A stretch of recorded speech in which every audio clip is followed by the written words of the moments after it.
Glacier gate खोलेंगे।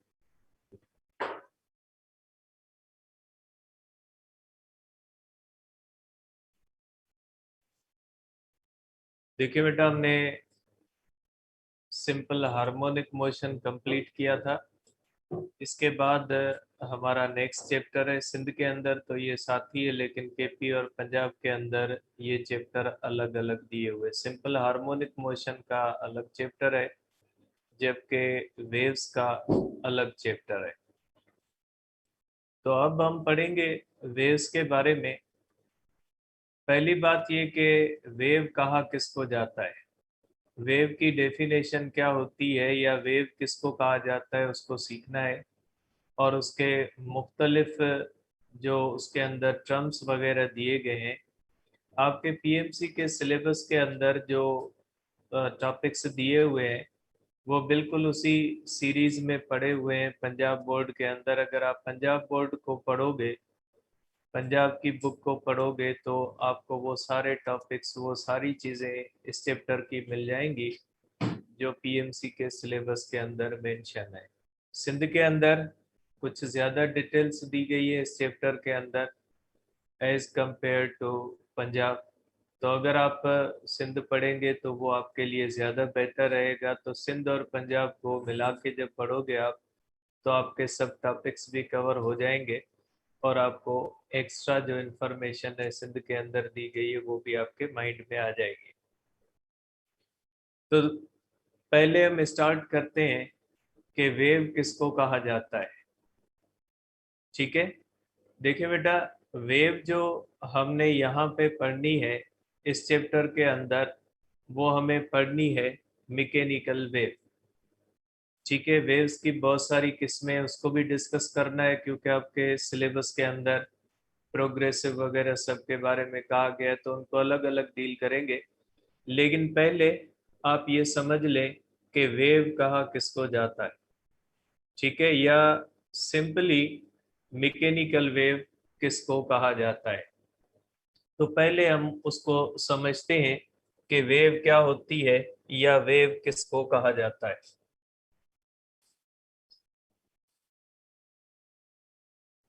अब देखिए बेटा, ये जो मैं डेफिनेशन लिख रहा हूँ, ये डेफिनेशन वैलिड रहेगी सिर्फ मैकेनिकल वेव्स के लिए।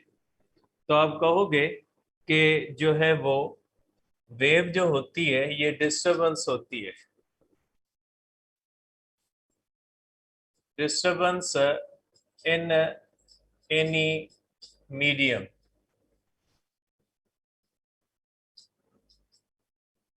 which travels from one place to another place and transfers energy and momentum। Wave एक ऐसी चीज होती है जो एक जगह से डिस्टरबेंस की, मीडियम की डिस्टरबेंस होती है। आप कह सकते हैं कि मैकेनिकल वेव के बारे में आप कहोगे कि ये एक मीडियम की डिस्टरबेंस होती है जो जहां पे पैदा होती है वहां से ट्रेवल करके दूसरी जगह तक पहुंचती है और अपने साथ एनर्जी भी लेके जाती है और मोमेंटम भी लेके जाती है। तो वेव के बारे में ये माइंड में रखें कि जो मैकेनिकल वेव होती है, वो मैकेनिकल वेव जो होती है वो एक मीडियम की डिस्टरबेंस होती है। जैसे फॉर एग्जांपल मैं अगर बात कर रहा हूँ, तो मेरी ये जो साउंड वेव है, तो ये ऐसा नहीं है कि कोई स्पेशल चीज थ्रोट से निकलती है जो आपके कानों तक पड़ती है। ये जस्ट एक मीडियम की डिस्टरबेंस है। लंग्स से एयर आती है, उस एयर को थ्रोट और टंग एक शेप देते हैं, उसके अंदर मॉलिक्यूल की वाइब्रेशन होती है। ये एयर जब मुंह से बाहर निकलती है तो बाहर जो एयर होती है उसके मॉलिक्यूल्स को वाइब्रेट करवाती है, और इस तरह से मेरे सराउंडिंग में जितनी भी एयर है उसके मॉलिक्यूल वाइब्रेट करते हैं और ये मालिक्यूल या ये एयर जब किसी भी इंसान के कान में पड़ती है तो कान का एयर ड्रम जो होता है वो वाइब्रेट करता है और ब्रेन के अंदर एक सेंसेशन आती है। तो ये जो साउंड वेव है ये भी एक मीडियम की डिस्टरबेंस ही होती है। जैसे मैं अभी बोल रहा हूँ तो मैं लंग्स से आने वाली जो एयर है उसके हेल्प से मेरे सामने मेरे सराउंडिंग में जो एयर मौजूद है उसको डिस्टर्ब करता हूँ, और इसको डिस्टर्ब करके ये जब आपके कानों तक पड़ती है तो एक सेंसेशन आती है। तो मतलब ये हुआ कि वेव जो होती है वो किसी भी मीडियम की मैकेनिकल वेव, जब मैं बात कर रहा हूँ वेव तो मकसद मैकेनिकल वेव, मैकेनिकल वेव जो होती है ये एक मीडियम की डिस्टरबेंस होती है। जैसे पानी होता है, अगर इस तरह से आपको स्मूथ नजर आ रहा है, उसके अंदर फिंगर आप डिप करोगे तो आप देखोगे जहां पे आप फिंगर डिप करते हो वहां पे डिस्टरबेंस पैदा होती है, और वो डिस्टरबेंस इस तरह से फैल के सराउंडिंग में चली जाती है। तो एक्चुअली वो क्या है जिसको हम वाटर वेव कहते हैं, वो एक्चुअली वाटर के अंदर एक डिस्टरबेंस है जो हमने फिंगर की हेल्प से पैदा की, और वो इस तरह से सराउंडिंग के अंदर प्रोपगेट करके गई। ठीक है, तो ये होता है मैकेनिकल वेव का मैकेनिज्म, या इस तरह से मैकेनिकल वेव पैदा होती है। तो आप कह सकते हैं कि मैकेनिकल वेव एक ऐसी वेव होती है जो किसी भी मीडियम की डिस्टरबेंस से पैदा होती है। या कोई स्ट्रिंग है, रस्सी है, अगर वो इस तरह से आपके हाथ में है, उसको आप इस तरह से अप एंड डाउन अगर करोगे तो आप उसको, रोप को, रस्सी को आप डिस्टर्ब करते हो, और आप देखोगे कि वो डिस्टरबेंस आपकी वेव की सूरत में उस रस्सी के अंदर प्रोपेगेट करेगी। तो मैकेनिकल वेव एक्चुअली जब हम किसी भी मीडियम के अंदर मैकेनिकल वेव पैदा करते हैं तो उस मीडियम को डिस्टर्ब करते हैं, और वो हमारी डिस्टर्बेंस जब उस मीडियम के अंदर फैलती है तो मीडियम के अंदर ये जो डिस्टर्बेंस का फैलना होता है इसको कहा जाता है वेव की प्रोपगेशन, और ये जो डिस्टर्बेंस होती है इसको कहा जाता है वेव। तो मैकेनिकल वेव किसी भी मीडियम की डिस्टरबेंस होती है जिसकी मीडियम की डिस्टरबेंस को हम वेव कहते हैं।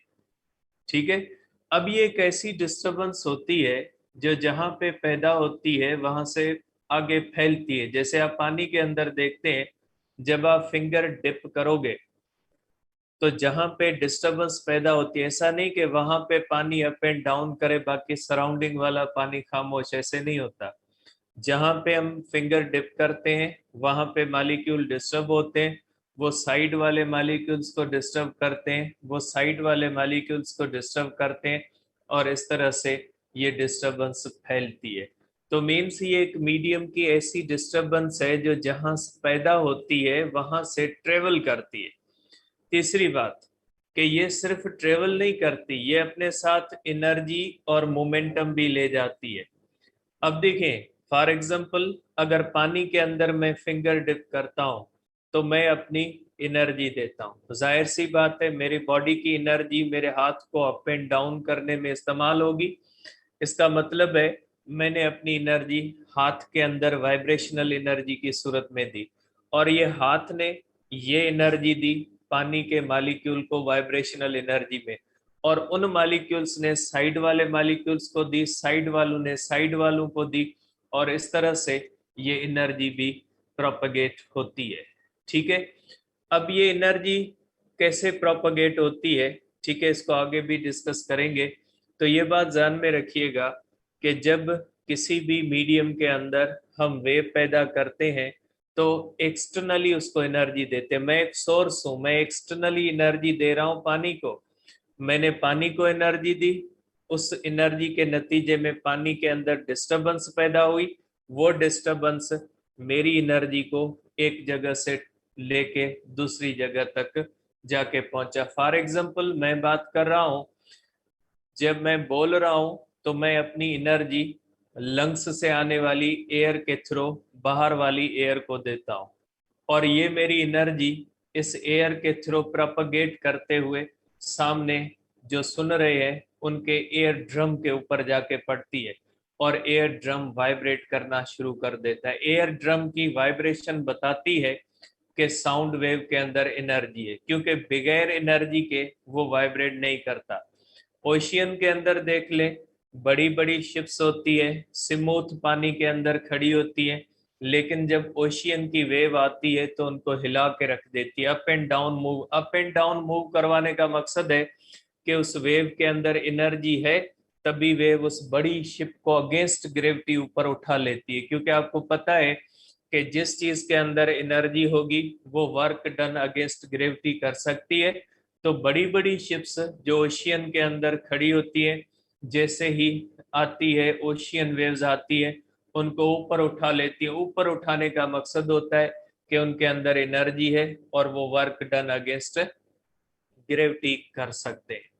तो इसका मतलब ये हुआ कि मैकेनिकल वेव जो होती है वो किसी भी मीडियम की एक डिस्टरबेंस होती है, जो डिस्टरबेंस कोई एक्सटर्नल सोर्स पैदा करता है, और उस एक्सटर्नल सोर्स जो उसको एनर्जी देता है, वो डिस्टरबेंस वो एनर्जी एक जगह से दूसरी जगह तक पहुंचा देती है। तो आप ये भी कह सकते हैं कि वेव एनर्जी को ट्रांसफर करने का एक तरीका है, वेव एनर्जी को ट्रांसफर करने का एक जरिया है, जिसको इस्तेमाल करके हम अपनी एनर्जी एक जगह से दूसरी जगह तक पहुंचा सकते हैं। जैसे साउंड वेव होता है, मैं बात कर रहा हूं, तो इसमें मैं अपनी एनर्जी इस एयर के थ्रू एक जगह से दूसरी जगह तक पहुंचा रहा हूं। ठीक है, तो इसको आप यही कहेंगे कि वेव एक मीडियम की डिस्टरबेंस है, जो डिस्टरबेंस एक जगह से ट्रेवल करके दूसरी जगह तक पहुंचेगी, अपने साथ एनर्जी भी लेके जाएगी और अपने साथ मोमेंटम भी ट्रांसफर करेगी। क्योंकि मैं इस तरह से पानी के अंदर फिंगर डिप करूंगा, ये मेरा मोमेंटम है, और ये वेव जब किसी और जगह पे पहुंचेगी तो उस चीज को इस तरह से मोमेंटम दे देगी। इसका मकसद है जो मैंने यहाँ पे मोमेंटम दिया वो इस डिस्टरबेंस के थ्रू प्रोपगेट करके दूसरी जगह तक पहुंच गया। तो इसको कहा जाता है मैकेनिकल वेव। मैं इसको समराइज कर देता हूं कि मैकेनिकल वेव का मकसद होता है किसी भी मीडियम की डिस्टरबेंस, और मीडियम की डिस्टरबेंस ऐसी डिस्टरबेंस जो एक जगह से दूसरी जगह तक ट्रेवल करे, प्रोपगेट करे और अपने साथ एनर्जी और मोमेंटम भी लेके जाए, तो उसको कहा जाएगा कि ये वेव है, मैकेनिकल वेव है। तो आप कहेंगे कि मैकेनिकल वेव जो होती है वो किसी भी मीडियम की डिस्टरबेंस होती है। आप इसको इस तरह से देख सकते हैं कि सपोज करें इस तरह से हमारे पास एक दीवार है और इसके अंदर हमने एक स्ट्रिंग लिया हुआ इस तरह से। ठीक है,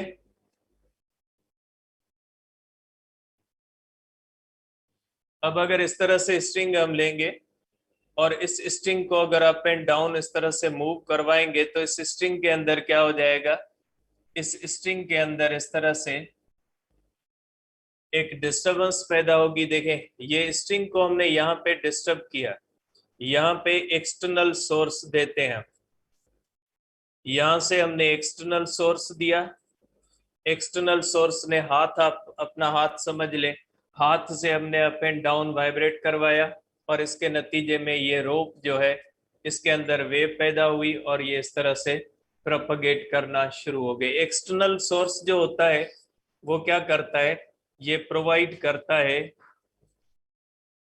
एनर्जी, ये एनर्जी प्रोवाइड करता है। जो यहाँ पे हम एनर्जी सप्लाई करते हैं वही एनर्जी इस वेव के थ्रू यहाँ तक पहुंच जाती है। तो आप कह सकते हैं कि ये जो वेव होती है, पानी लगे दीजिए पानी, ये जो वेव होती है ये किसी भी मीडियम की डिस्टरबेंस होती है जिसको एनर्जी दी जाती है, और वेव एनर्जी को ट्रांसफर करने का एक तरीका आप कह सकते हैं कि वेव एक ऐसा तरीका है जिस तरीके के इस्तेमाल करके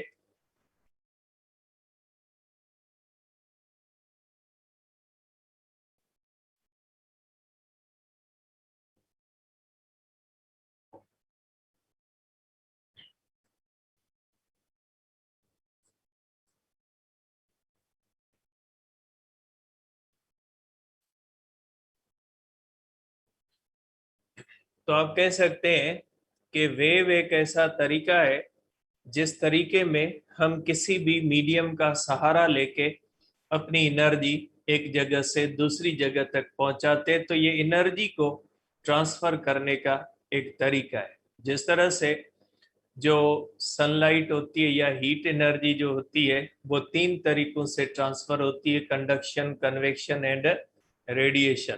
इसी तरह से आप ये कह सकते हैं कि हम ये अपनी एनर्जी इस तरीके से एक जगह से दूसरी जगह तक ट्रांसफर करते हैं with the help of medium. ठीक है, किसी भी मीडियम की हेल्प से, चाहे वो सॉलिड हो, चाहे वो गैस हो, चाहे वो लिक्विड हो, तो किसी भी मीडियम के सहारा लेके इस तरह से जो डिस्टरबेंस की सूरत में अपनी एनर्जी एक जगह से दूसरी जगह तक पहुंचाते हैं तो उसको कहा जाता है कि ये वेव है। ठीक है, अब वेव के अंदर जो होता है वो इस तरह से हम देते हैं, ये जो है वो सोर्स। ठीक है, अब ये जो वेव होती है इसके अंदर दो चीजें होती है, एक होती है वेव की प्रोडक्शन, एक होती है वेव की प्रोपगेशन। वेव की प्रोडक्शन का मकसद होता है वेव का पैदा होना। जैसे पानी के या रस्सी के अंदर यहाँ पे वेव पैदा की जाती है और ये इस तरह से फैलती है, फैलने को कहा जाता है वेव प्रोपगेशन। तो ये जो वेव का फैलाव होता है इसकी बुनियाद पे वेव की दो किस्में होती है। ठीक है, एक ऐसी वेव होती है जो बगैर मीडियम के भी फैल सकती है, एक ऐसी वेव होती है जो बगैर मीडियम के नहीं फैल सकती, जिसके फैलने के लिए मीडियम का होना जरूरी होता है। एक ऐसी वेव होती है जिसके फैलने के लिए मीडियम का होना जरूरी नहीं होता। तो आप कह सकते हैं कि कुछ ऐसी वेव्स होती है जिनको फैलने के लिए मीडियम का होना जरूरी होता है। जैसे साउंड वेव है, ये थ्रोट के अंदर पैदा होती है, टंग इसको शेप देती है। अब ये मेरे मुंह से जब आगे निकलेगी तो अगर मेरे सराउंडिंग में किसी भी किस्म की एयर मौजूद नहीं है तो ये मेरी वेव आगे फैल नहीं सकती। ये पैदा तो हुई मेरे थ्रोट के अंदर, लेकिन इसको आगे कहीं तक पहुंचने के लिए भी मीडियम का होना जरूरी है। तो ऐसी वेव जिसको प्रोपागेट करने के लिए मीडियम के सहारे की जरूरत पड़े, ऐसी वेव को मैकेनिकल वेव कहा जाता है। ऐसी वेव जिसको एक जगह से ट्रेवल करके दूसरी जगह तक पहुंचने के लिए मीडियम की जरूरत नहीं है। अब उस वेव को पैदा होने के लिए मीडियम की जरूरत होती है, लेकिन पैदा होने के बाद प्रोपागेट करने के लिए मीडियम की जरूरत नहीं होती। जैसे हमारे पास इलेक्ट्रोमैग्नेटिक वेव्स होती है, तो इलेक्ट्रोमैग्नेटिक वेव्स हमेशा एंटीना के अंदर पैदा होती है, बगैर एंटीना के इलेक्ट्रोमैग्नेटिक वेव पैदा नहीं होती। और आपको बुनियादी मैकेनिज्म सबका पढ़ा हुआ होगा, यहाँ पे अपने सिलेबस में नहीं है, लेकिन आपको पता है कि इलेक्ट्रोमैग्नेटिक वेव हमेशा एंटीना के अंदर due to the vibration of electrons पैदा होती है। उसके अंदर भी इलेक्ट्रॉन्स को वाइब्रेट करवाते हैं विथ एलसी सर्किट, तो उससे पैदा होती है। तो इलेक्ट्रोमैग्नेटिक वेव्स के पैदा होने के लिए मीडियम का होना जरूरी है। बगैर मीडियम के, बगैर मैकेनिज्म के इलेक्ट्रोमैग्नेटिक वेव्स भी पैदा नहीं होती। लेकिन पैदा होने के बाद एक जगह से दूसरी जगह तक पहुंचने के लिए उन्हें किसी भी सहारे की जरूरत नहीं पड़ती, क्योंकि वो प्रोपगेट करती है with the help of electric and magnetic fields, और इलेक्ट्रिक और मैग्नेटिक फील्ड्स को पैदा होने के लिए किसी भी मीडियम के सहारे की जरूरत नहीं होती।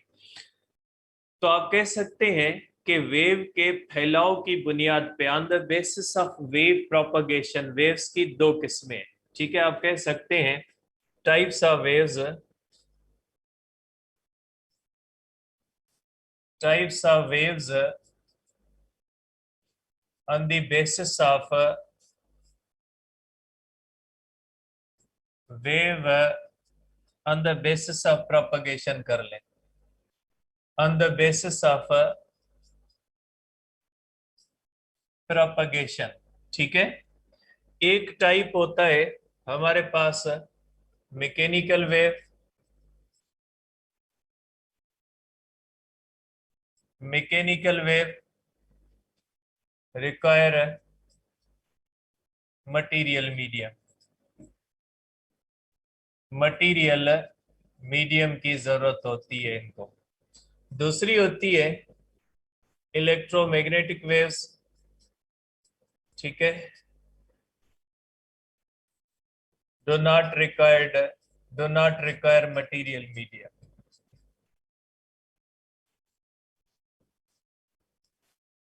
इसका मतलब ये नहीं है कि ये मीडियम के अंदर नहीं जा सकती, medium without medium plus without medium ये जा सकती है, मीडियम में भी जा सकती है और बगैर मीडियम के भी जा सकती है, जरूरी नहीं है इनके लिए। ऐसा भी नहीं है कि मीडियम के अंदर नहीं जाएंगी, मीडियम के अंदर भी चली जाएंगी, विदाउट मीडियम भी चली जाएंगी, ठीक है। तो इनके लिए आप ये कह सकते हैं कि इनको किसी मीडियम की जरूरत नहीं होती, अगर होगा तो भी ठीक है, नहीं होगा तो भी कोई मसला नहीं, ये प्रोपगेट कर लेती है। तो ये दो टाइप्स हैं, इसकी बुनियाद कौन सी है? इनकी बुनियाद है प्रोपगेशन। प्रोपगेशन की बुनियाद पे वेव्स की फर्दर दो किस्में हैं, एक हमारे पास मैकेनिकल वेव है जिसको मटेरियल मीडियम की जरूरत होती है, और दूसरी होती है इलेक्ट्रोमैग्नेटिक वेव्स, वेव जिसको किसी भी मीडियम के सहारे की जरूरत नहीं होती।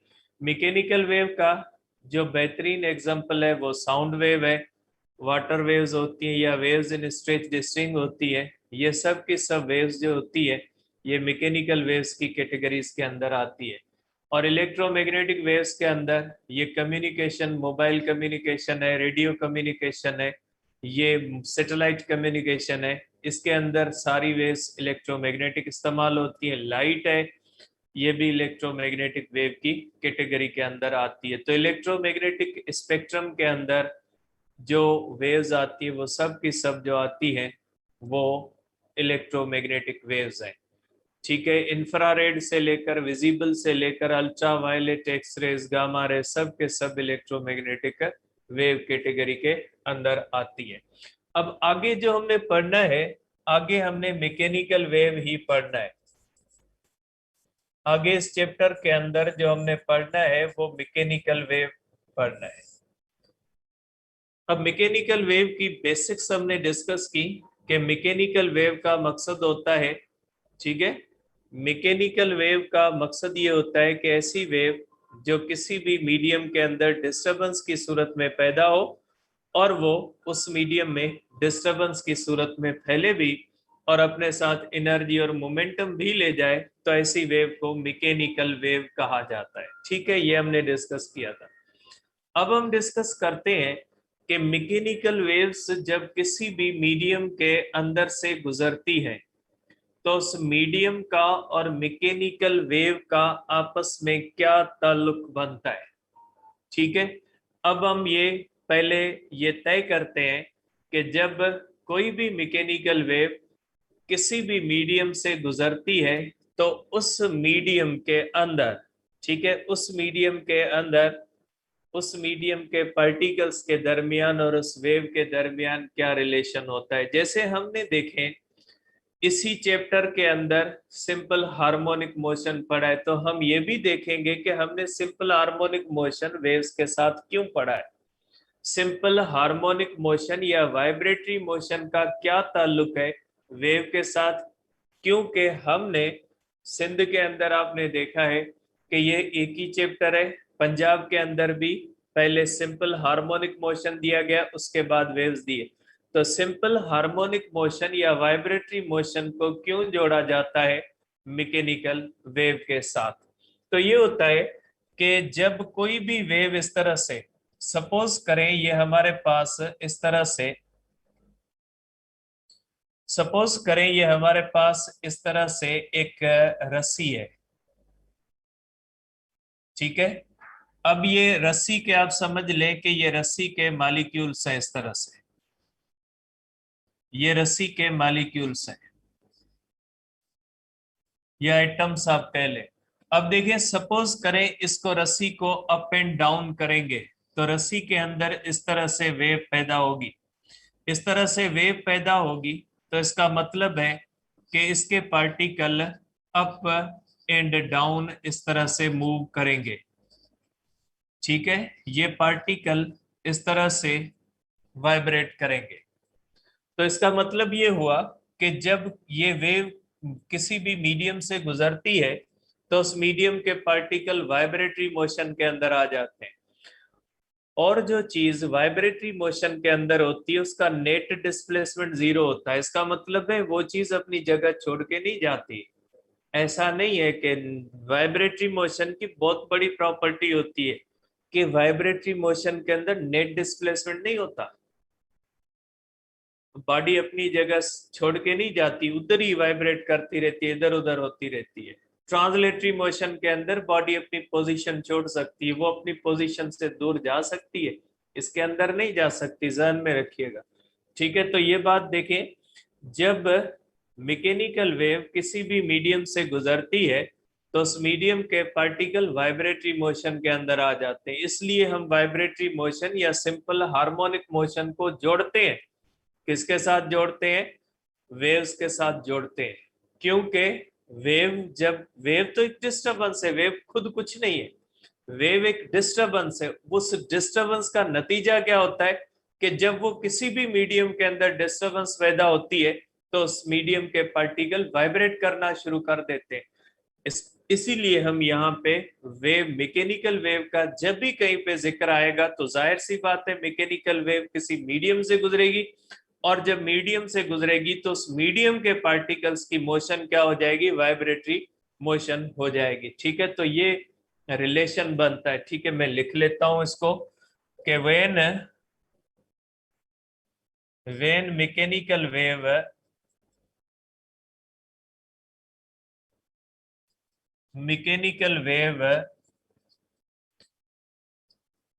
passes through any medium, then particles of medium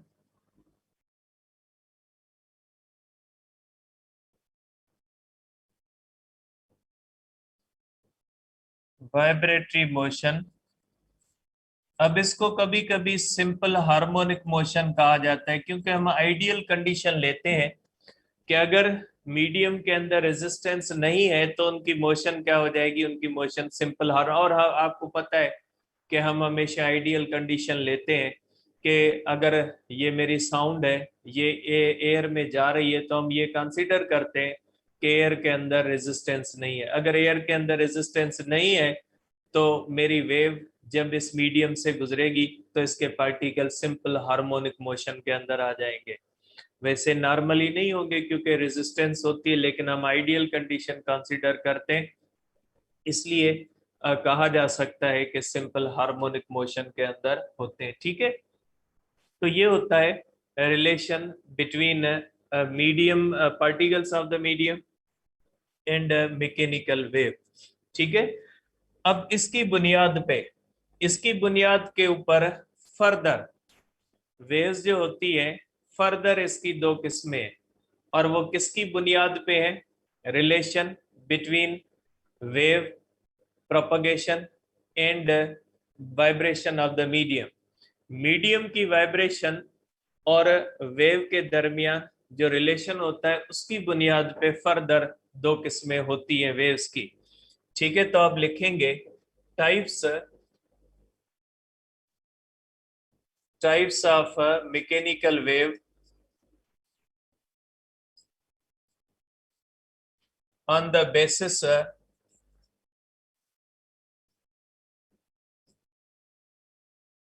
velocity of wave and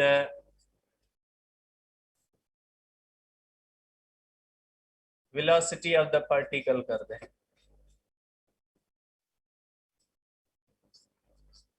ठीक है, ये भी आप कह सकते हैं।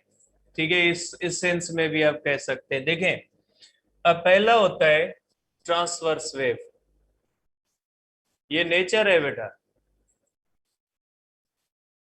इसको कहा जाता है। आप ये टाइप से ज्यादा नेचर होती है, ट्रांसवर्स वेव टाइप से ज्यादा बेहतर रहेगा कि नेचर ऑफ द वेव कह लें इसको।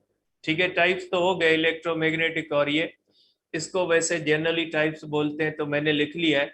लेकिन अब ये कह सकते हैं कि ये टाइप नहीं है, ये नेचर है वेव की।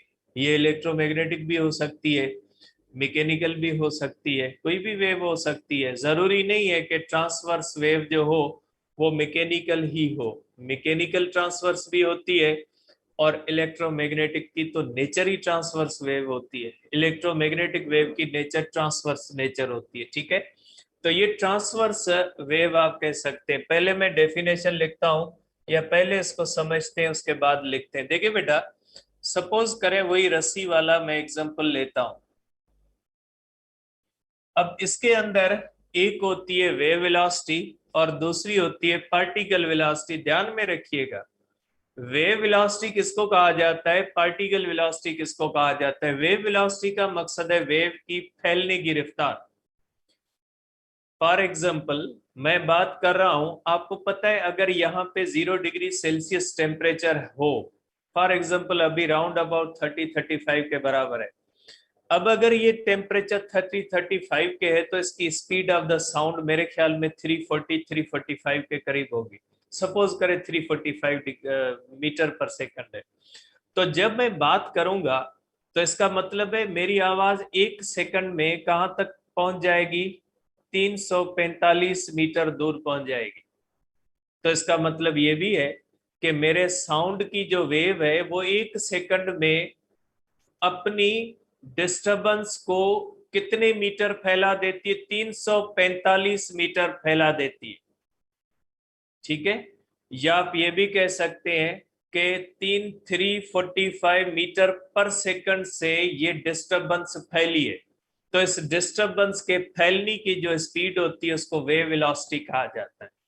और वेव हमेशा with the uniform velocity move करती है, वेव एक्सीलरेट नहीं करती। वेव हमेशा मूव करती है with the uniform velocity. Speed of light आपने कांस्टेंट पढ़ा है, लाइट कभी एक्सीलरेट नहीं करती, डिसलरेट नहीं करती। स्पीड ऑफ द वेव जो होती है हमेशा यूनिफॉर्म होती है। मीडियम के साथ चेंज हो सकती है, किसी मीडियम में ज्यादा होगी, किसी में कम होगी, जिसमें जितनी होगी उतनी ही रहेगी। ऐसा नहीं कि आहिस्ता आहिस्ता ऐसे बढ़ती जाए या कम होती, नहीं। Speed of the wave remains uniform. Wave हमेशा मूव करेगी with the uniform speed. Wave uniform speed से मूव करती है। ठीक है, वेव फैलती है with the wave velocity remains uniform. तो ध्यान में रखिएगा, वेव वेलोसिटी किसको कहा जाता है, velocity with which wave propagates from one place to another, या velocity of the propagation of wave। Wave के फैलने की जो स्पीड होती है उसको वेव वेलोसिटी कहा जाता है। ठीक है, ध्यान में रखिएगा इसको। मैं इसको लिख लेता हूं कहीं पे कि वेव वेलोसिटी किसको कहा जाता है। ठीक है, या नीचे मैं लास्ट में लिख देता हूं। ठीक है, तो ये हुई ट्रांसवर्स वेव। अब एक होती, ये हुई वेव वेलोसिटी, दूसरी पार्टिकल वेलोसिटी। पार्टिकल वेलोसिटी कौन सी, पार्टिकल वाइब्रेट करते हैं, आपको पता है वाइब्रेटरी मोशन के अंदर क्या होती है, वेलोसिटी होती है। मीन पोजीशन पे मैक्सिमम होती है, एक्सट्रीम पोजीशन पे मिनिमम होती है। तो ये पार्टिकल की वाइब्रेशन की जो वेलोसिटी होती है ना उसको कहा जाता है पार्टिकल वेलोसिटी और फेज वेलोसिटी। ठीक है, मेरे ख्याल में इसको फेज भी कहा जाता है, बहरहाल आगे देख लेंगे इसको। तो पार्टिकल वेलोसिटी का मकसद क्या हुआ, वाइब्रेशन की वेलोसिटी। और आपको पता है यूनिफॉर्म नहीं होती, वाइब्रेटरी मोशन एक्सीलरेटेड मोशन होती है, तो वेव की वेलोसिटी यूनिफॉर्म होती है। Particle behave like vibratory motion में जिस तरह से पार्टिकल होते हैं ना उसी तरह बिहेव करते हैं। पार्टिकल वेलोसिटी यूनिफॉर्म नहीं होती। जब पार्टिकल एक्सट्रीम पे होता है वेलोसिटी 0 होती है, मीन पे होता है मैक्सिमम होती है, चेंज हो रही होती है। तो पार्टिकल जो वाइब्रेट करते हैं not with the uniform velocity नहीं करते, किसके साथ करते, एक्सेलरेटेड मोशन के अंदर होते हैं। पार्टिकल वाइब्रेट करते हैं, उनकी वेलोसिटी यूनिफॉर्म नहीं होती। ठीक है, तो पार्टिकल वेलोसिटी अलग है, वेव वेलोसिटी अलग। मेरे ख्याल में पार्टिकल वेलोसिटी को फेज वेलोसिटी या वेव वेलोसिटी को फेज वेलोसिटी भी कहा जाता है।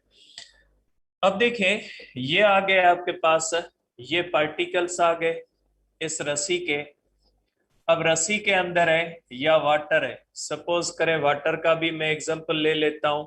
ये हमारे पास एक बर्तन है, ठीक है, और बर्तन के अंदर इस तरह से आप सपोज करें कि ये इस तरह से पानी भरा हुआ है, इस तरह से, ठीक है, लाइट डिम थी। तो देखिए इस तरह से अगर हम करते हैं कि ये पानी से भरा हुआ है, अब अगर हम इसको इस तरह से करें, देखिए इसके अंदर वेव पैदा होगी। अब ये वेव किस तरह से जा रही है, ये वेलोसिटी ऑफ द वेव का डायरेक्शन है, वेलोसिटी ऑफ वेव। ये वेव इस तरह से फैल रही है, इस तरह से जा रही है, प्रोपगेशन, ये वेलोसिटी ऑफ द वेव है। जबकि ये क्या होती है, ये होती है अप एंड डाउन, जो होती है यहाँ पे particle up and down vibrate करेंगे, ये होगी पार्टिकल वेलोसिटी, ठीक है। ये पार्टिकल वेलोसिटी होती है, particle particle up and down है, वेव इस तरह से जा रही है। वाटर वेव भी इसी तरह से होती है। अगर आप वाटर के अंदर यहाँ पे फिंगर डिप करोगे तो वाटर के अंदर भी इसी तरह वेव पैदा होगी। वैसे वाटर वेव जो होती है ना, ये एक बहुत ही कॉम्प्लिकेटेड प्रोसेस में होती है।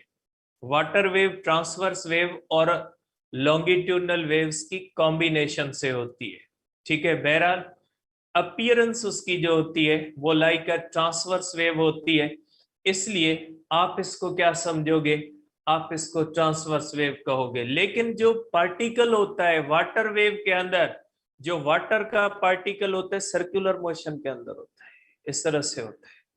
और सर्कुलर मोशन किसकी जो है वो कॉम्बिनेशन है दो वाइब्रेटरी मोशन की, vertical vibratory, horizontal vibratory.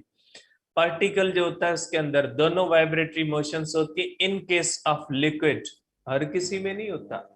In case of liquid, liquid के सरफेस के ऊपर जब ट्रांसवर्स वेव पैदा होती है, तो ये ट्रांसवर्स वेव के अंदर पार्टिकल सिर्फ वाइब्रेटरी वर्टिकल वाइब्रेटरी मोशन में नहीं होते, वो पार्टिकल सर्कुलर में होते हैं। आप पत्ता रख के एग्जांपल कीजिएगा, एक्सपेरिमेंट कीजिएगा। आप पत्ता रख के पानी के अंदर जब वेव पैदा करेंगे ना, तो आप देखोगे पत्ता अप एंड डाउन भी होता है, इस तरह भी होता है। पत्ता इस तरह से आपको इस तरह से वाइब्रेट करता हुआ महसूस होगा। तो वाटर वेव जो वाटर के सरफेस के ऊपर, जो लिक्विड के सरफेस के ऊपर वेव पैदा होती है, उसके अंदर पार्टिकल्स ऑफ द मीडियम जो होते हैं वो सर्कुलर मोशन में होते हैं। इसका मकसद है पार्टिकल वाइब्रेटरी मोशन में भी होते हैं और हॉरिजॉन्टल वाइब्रेटरी मोशन के अंदर भी होते हैं, लेकिन उसकी अपीयरेंस ऐसे होती है लाइक अ ट्रांसवर्स वेव होती है, इसलिए हम उसको एज ए एग्जांपल लेते हैं। किसका एग्जांपल लेते हैं, ट्रांसवर्स वेव का एग्जांपल लेते हैं। लेकिन ये दोनों के अंदर आता है, ट्रांसवर्स वेव भी कह सकते हैं, लॉन्गिट्यूडनल भी कह सकते हैं, आप कह सकते हैं कॉम्बिनेशन से पैदा होता है। तो इसके अंदर देखें कि वेव वेलोसिटी, वेव इस तरह से फैलती है, आप कह सकते हैं इसको, ये wave velocity, velocity of the wave है, और ये पार्टिकल वेलोसिटी है, वेलोसिटी ऑफ द पार्टिकल है। दोनों के दरमियान एंगल कौन सी होती है, दोनों के दरमियान, दोनों एक दूसरे से परपेंडिकुलर होते हैं। तो ऐसी वेव जिसके अंदर वेलोसिटी ऑफ द वेव और वेलोसिटी ऑफ द पार्टिकल एक दूसरे के साथ परपेंडिकुलर हो, तो ऐसी वेव को क्या कहा जाएगा, ऐसी वेव को कहा जाएगा ट्रांसवर्स वेव, ठीक है। तो आप कहोगे wave in which, wave in which wave velocity and particle velocity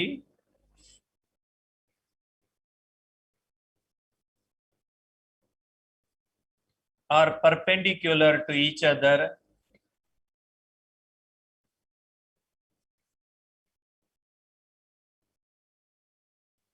wave velocity and particle velocity are perpendicular to each other is called transverse wave।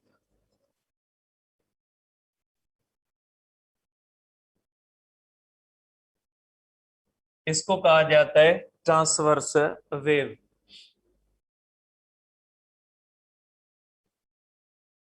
तो आप कहेंगे कि ऐसी वेव जिसके अंदर वेव वेलोसिटी, चलिए शेर पानी दीजिए, जिसके अंदर वेव वेलोसिटी और पार्टिकल वेलोसिटी एक दूसरे से परपेंडिकुलर होंगे, तो ऐसी वेव को क्या कहा जाएगा, ऐसी वेव को ट्रांसवर्स वेव कहा जाएगा।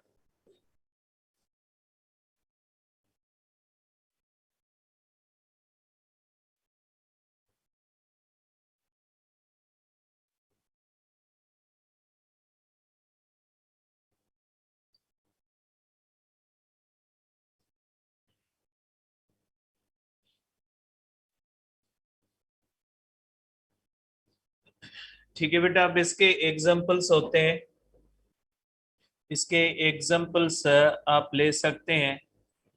एग्जाम्पल ये होता है वाटर वेव्स होती है,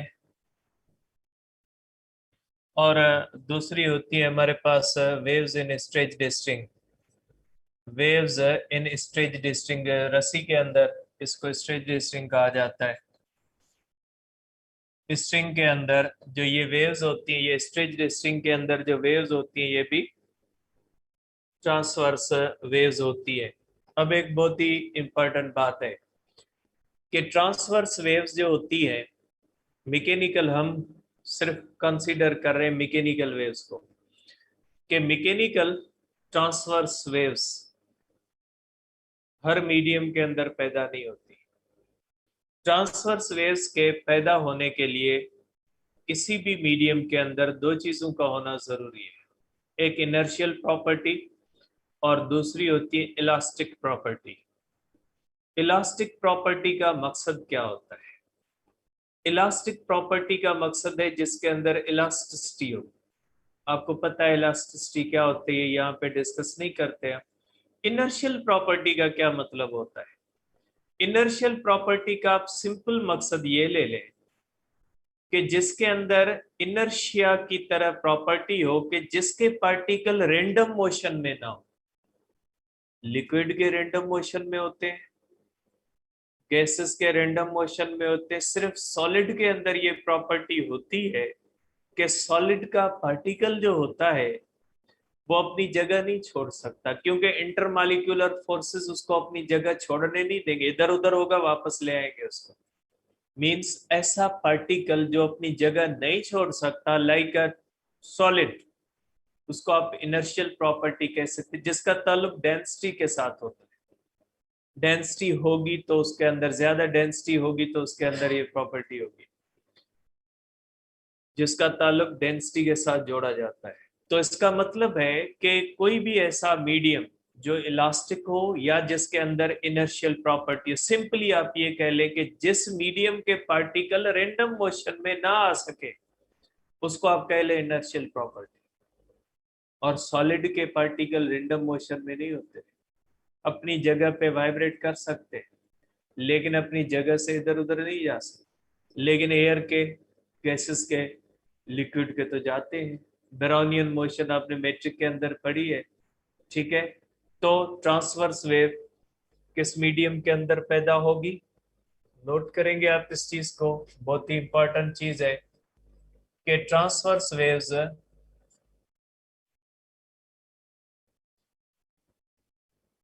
waves are produced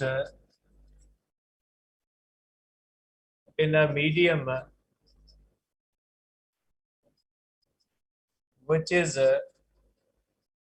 elastic, having inertial property. Inertial property भी होना जरूरी है। अब यहाँ पे एक बड़ा क्वेश्चन आता है। क्वेश्चन ये आता है कि वाटर के अंदर, वाटर ना इलास्टिक है ना उसके अंदर इनर्शियल प्रॉपर्टी। मैंने यहाँ पे लिखा है कि ये बेटा ध्यान दे के समझें, फिर आप मैसेज करोगे। मसला ये होता है कि कुछ लोग क्लास अटेंड नहीं करते, फिर वही लेक्चर देखते, फिर क्वेश्चन ये कैसे हुआ, ये कैसे हुआ। मैं अब इस क्वेश्चन के रिप्लाई नहीं देता लेक्चर वालों पे, ठीक है। इसलिए नहीं देता कि वो क्लास अटेंड नहीं करते, नहीं करते तो मेरी जिम्मेदारी थोड़ी घर बैठे जाके उनको बता के आऊं कि भाई आ जाओ बताऊं क्या है। तो देखिए ये होता है कि जब मैंने यहाँ पे लिखा है कि किसी भी ऐसे मीडियम के अंदर ट्रांसवर्स वेव पैदा नहीं हो सकती जो मीडियम इलास्टिक नहीं है या इनर्शियल प्रॉपर्टी, वाटर के अंदर दोनों नहीं है। वाटर का मॉलिक्यूल रैंडम मोशन में आ सकता है, वाटर इलास्टिक नहीं है, तो फिर मैंने यहाँ पे क्यों लिखा है कि वाटर वेव्स जो होती हैं वो किसका एग्जाम्पल है? वो एग्जाम्पल है ट्रांसवर्स का, जबकि मैंने यहाँ पे लिखा है कि नहीं हो सकती वाटर के अंदर पैदा। देखिए बेटा, वाटर के अंदर पैदा नहीं होती, वाटर के सरफेस पे होती है due to the surface tension. जो सरफेस टेंशन होता है ना, वो वाटर के मॉलिक्यूल को ऊपर जो है वो रेंडम मोशन नहीं होता है, पार्टिकल की अंदर जो होती है, वाटर के अंदर ट्रांसवर्स वेव कभी भी पैदा नहीं होगी, वाटर के सरफेस पे पैदा होती है due to the surface tension. ठीक है, तो याद रखिएगा वाटर ना इलास्टिक है ना ही उसके अंदर इनर्शियल प्रॉपर्टी है, लेकिन वाटर के अंदर ट्रांसवर्स वेव पैदा इसलिए होती है कि वाटर के सरफेस के ऊपर सिर्फ पैदा होती है। वाटर के सरफेस के ऊपर इसलिए पैदा होती है क्योंकि सरफेस टेंशन होता है, वाटर के अंदर नहीं पैदा होती। लिक्विड के अंदर ट्रांसवर्स वेव पैदा नहीं होगी, लिक्विड के सरफेस के अंदर, सरफेस के ऊपर पैदा होगी, और सॉलिड के अंदर पैदा हो। गैसेस के अंदर ट्रांसवर्स वेव पैदा नहीं होती, ना ही गैसेस के अंदर सरफेस टेंशन होता है, ना ही गैसेस इनर्शियल और इलास्टिक होती है। इसलिए गैसेस के अंदर तो ट्रांसवर्स वेव्स का कंसेप्ट ही नहीं है, लेकिन लिक्विड के अंदर भी नहीं है। लिक्विड के अंदर ट्रांसवर्स वेव पैदा नहीं हो सकती क्योंकि लिक्विड के अंदर पार्टिकल्स के अंदर सरफेस टेंशन नहीं, सरफेस टेंशन ऊपर होता है। तो सरफेस टेंशन वही रोल प्ले करता है जो इलास्टिसिटी की फोर्सेस पैदा करती है। इसलिए आप कहोगे कि ये जो वेव्स होती हैं ये किस में पैदा होती है? Transverse waves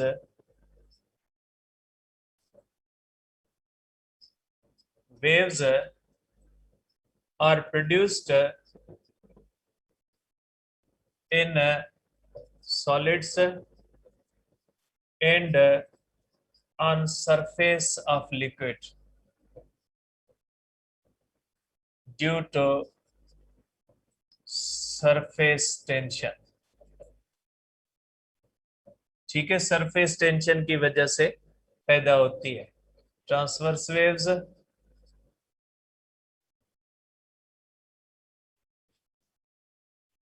are not produced in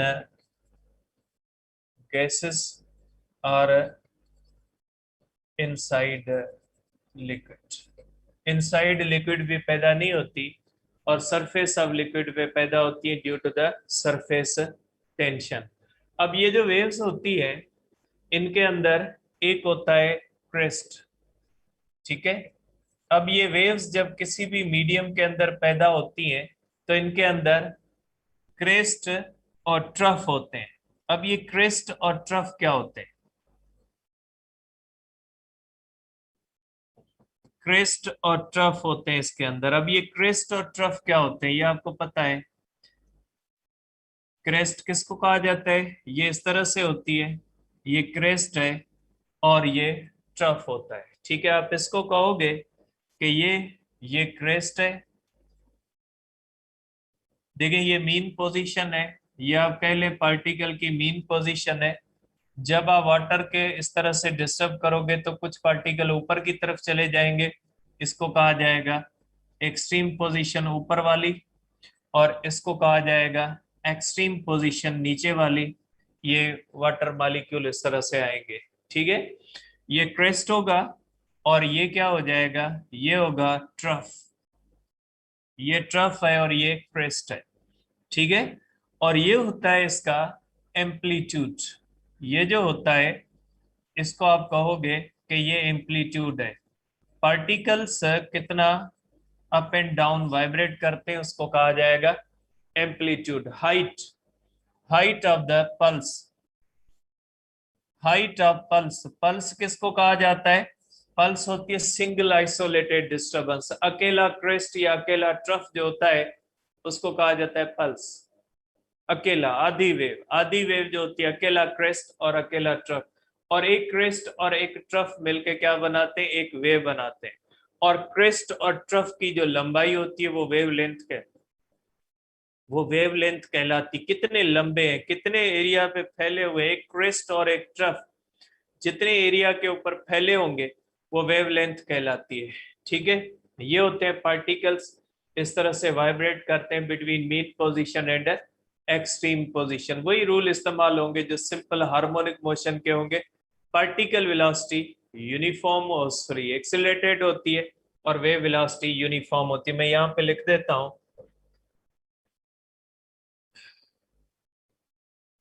wave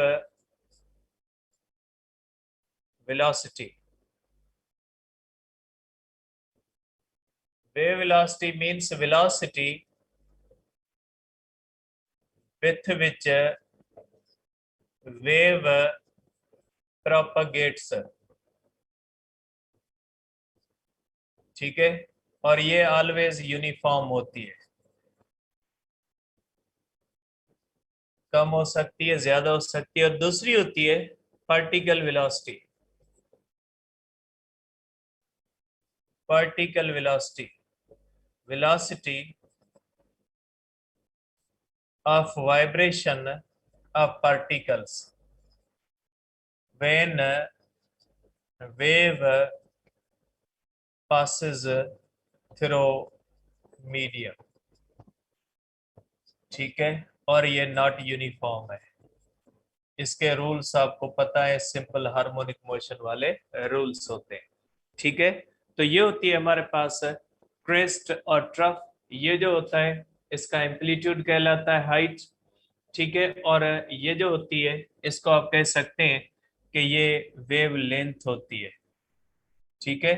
ये जो होती है इसको आप कह सकते हैं वेव लेंथ, मीन्स लेमडा से जाहिर किया जाता है, ये होती है वेव लेंथ।